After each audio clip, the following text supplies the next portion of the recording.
Welcome to another episode of Conquering Star Wars, the show where I try to review every single canon aspect of the Star Wars universe before the release of Episode 9. Today we're talking about something very interesting. We're talking about Battlefront, Twilight Company, which is a book that was released to promote the video game Battlefront 1. I went into this book very skeptical about what this was going to be like. You see, the last book that I had just read was Lords of the Sith, which I previously reviewed and was a little bit disappointed with. So I went into this book, low expectations, and oh wow, this book came out of nowhere for me. I did not expect to love it as much as I did. I don't want to compare too much, but the thing about Lords of the Sith was it had this whole side arc with a free ride off, and I didn't really find any of the characters super memorable. This book, by the end of it, you know, names like Nemea, Roach, Gadron, Chaylas, like the characters in this book are completely made up. You know, there are very little characters that, you know, exist in the Star Wars canon. A lot of this book was completely made up from nowhere.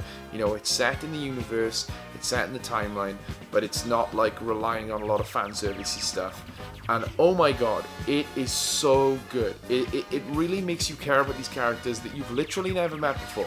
It reminds me very much of the experience I had with like Aftermath, where there were a lot of new characters in the Star Wars universe, and I was like, oh, where are the characters that I like? But I ended up falling in love with these characters that were made specifically for this book, Twilight Company.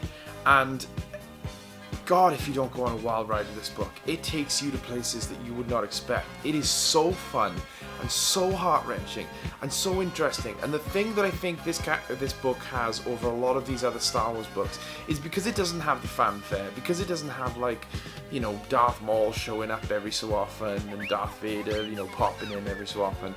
What it does is it really focuses on character arcs. It really focuses on building these people and these completely new characters, introducing them to you, and then over the course of the book, putting them through things that will change them and showing how they've changed. And I gotta say, Battlefront Twilight Company has got to be one of my favourite Star Wars stories now. And the fact that there's been nothing really done with these characters and done with this story is kind of a curse and a blessing, because I think they deserve a lot more. I think these characters in this book really deserve to be expanded upon. However, the fact that this just exists by itself and you can just experience it as one story is actually really good and really interesting, and I really just was blown away by this book. So I'm gonna give this book like a 3.5, maybe even I think 4 might be a bit too high, because a lot of my enjoyment was based purely on the fact that I didn't expect it to be this good. So I'm going to give this a 3.5, but it might even get up to a 4. I don't know. Genuinely though, Twilight Company was a really good book, and I highly recommend it out there to any Star Wars fans.